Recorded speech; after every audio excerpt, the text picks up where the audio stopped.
Hello बच्चों, video में आपका बहुत बहुत स्वागत है। मैं हूं अनुपम चौहान, PS किशनपुर मझावन बिदनू कानपुर नगर। बच्चों, पिछले वीडियो में हमने बात करी थी अक्षांश और देशांतर रेखाओं के बारे में, और इस वीडियो में हम बात करेंगे उपसौर और अपसौर के बारे में। उपसौर को पेरिहेलियन कहेंगे और अपसौर को एपीलियन कहेंगे। बच्चों, जैसा कि आप सभी जानते हैं कि हमारे सौर मंडल में सूरज के चारों ओर सभी ग्रह इस तरह से गोल गोल चक्कर लगाते हैं। इसको वृत्त कहते हैं, और वृत्त में जो सेंटर होता है बिल्कुल बीच में होता है। बीच में होने का मतलब ये है कि ग्रह कहीं पर भी होगा उसकी सूरज से दूरी बराबर होगी। लेकिन हमारी पृथ्वी ऐसे चक्कर नहीं लगाती, बल्कि अंडाकार चक्कर लगाती है। अंडाकार में अंडे की शेप में चक्कर लगता है, यानी जो एक तरफ चौड़ा होता है और दूसरी तरफ लंबाई में खिंचा हुआ होता है। इसको इस पिक्चर के माध्यम से समझिए। जैसे कि ये है गोल, इसको वृत्त कहेंगे, और वृत्त में सेंटर बीच में होता है, सूरज से दूरी बराबर होगी इसकी ग्रह की। लेकिन ये क्योंकि खिंचा हुआ है अंडाकार शेप में, ये एक तरफ ये खिंचा रहता है, तो इसको कहते हैं दीर्घवृत्त। तो जब पृथ्वी इसमें इस तरह से जब चक्कर लगाती है, तो चक्कर लगाते लगाते कभी पास आ जाती है और कभी चक्कर लगाते लगाते दूर चली जाती है। यहाँ पर सबसे दूर, यहाँ पर सबसे पास। तो जब पास में होती है तो उसको कहते हैं उपसौर, और जब चक्कर लगाते लगाते बहुत दूर, सबसे दूर चली जाती है, तो उसको कहते हैं अपसौर।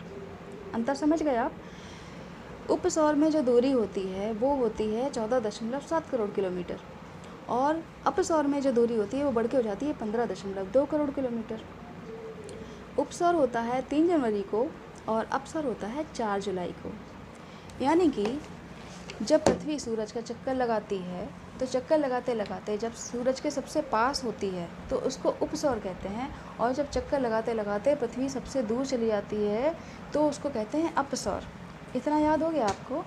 अब ये तो हुई उपसौर अपसौर की बात। अब बात आती है याद करने की। बच्चों, अभी तो आपको याद हो गया, लेकिन कुछ समय बाद हो सकता है आप भूल जाएं। तो इसके लिए मेरे पास एक ट्रिक है। वो ट्रिक ये है कि उपसौर में उप आता है। उप का मतलब होता है नज़दीक, और नज़दीक तभी होगा जब पृथ्वी पास होगी। यानी कि जब पास होगी तो उसको उपसौर कहेंगे, और जब पास नहीं होगी तो उसको अपसौर कहेंगे। ये तो ये हो गया। दूसरा, अपसौर में आ आता है, यानी कि अपसौर का पहला अक्षर आ है। आ से आप अधिक याद रखिए, यानी कि अपसौर तभी होगा जब सूरज से पृथ्वी दूर होगी, तब अपसौर होगा। अब आते हैं डेट पर। बच्चों बताइए, महीने में इन दोनों की डेट को और महीनों को अगर देखें, सिर्फ इन दोनों को, तो उसमें महीने और डेट में कौन पहले आता है? 3 जनवरी ही तो आता है पहले। तो 3 जनवरी को उपसौर से कनेक्ट कर दीजिए, और जो दूसरा पार्ट है उसको अपसौर से कनेक्ट कर दीजिए। आपको हमेशा याद रहेगा और आप कभी नहीं भूलेंगे। Thank you so much.